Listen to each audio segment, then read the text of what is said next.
Topic of wedding cakes has finally found its way to the Supreme Court. Colorado officials say that Masterpiece Cake Shop can't sell wedding cakes at all unless it agrees to provide them to same-sex weddings, even though those weddings conflict with the owner's Christian beliefs. Today, the Supreme Court held oral arguments in that case, which has critical implications for the scope of religious freedom in the United States and for the exercise of speech itself, of course. Shannon Bream hosts Fox News at night, but she's also our chief legal correspondent and very good at that. And she joins us now to explain what this case is about. Great to see you, Shannon.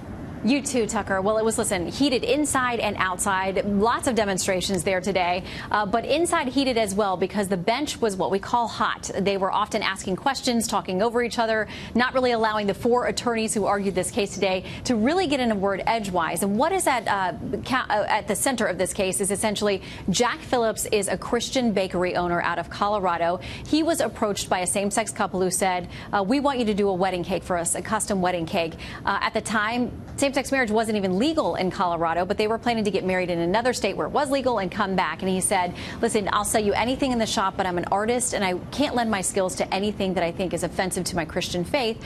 He had turned away other cakes and other events as well. So he says, never about the person. It's about the message he as an artist is expected to endorse. And he says, there's no way the government can force me or compel my speech on that front. The couple says they left humiliated. They say this is not about a cake. It is about freedom. It's about LGBT rights.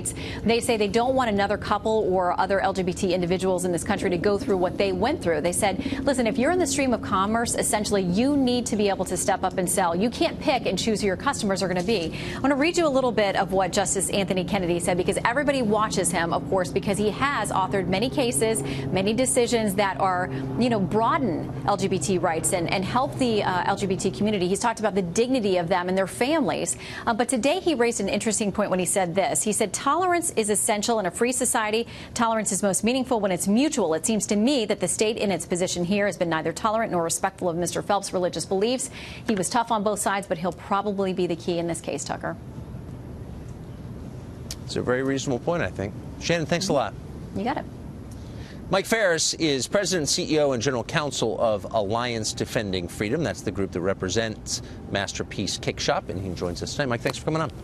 Thank you, Tucker. Great to be with you. So, tell us why this case affects the rest of us who don't own cake shops in Colorado. Because it's broadly about freedom of speech.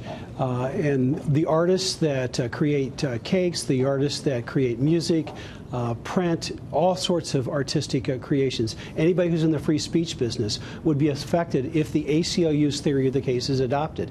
They contend that anybody who creates any kind of speech in the stream of commerce has no First Amendment rights whatsoever to not be coerced by the government. And that kind of coercion of speech is at the pinnacle of what the Free Speech Clause has always been designed to protect against.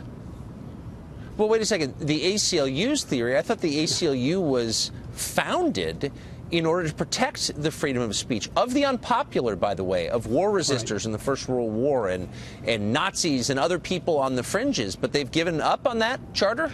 They have indeed. I think they've lost their way. I didn't agree with the ACLU on many issues over the year, but I admired them for their consistency on free speech. But today they've turned their back on that. The agenda of advancing the gay marriage issue has, I think, blinded them to the free speech implications of their own position. Moreover, the court really focused, Justice Kennedy in particular, focused on the religious intolerance that was shown by one of the Colorado Civil Rights Commissioners.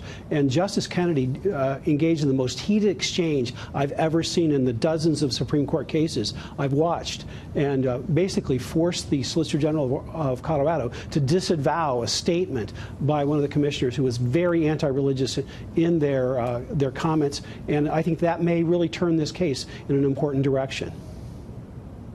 Yeah, I don't really know what this has to do with same-sex marriage or gay rights, and I personally know some gay people who are appalled by this because it suggests that government can tell you, whoever you are, exactly what to think, and if you disagree, they can punish you. I mean, that's a threat to everybody, no matter who you voted for.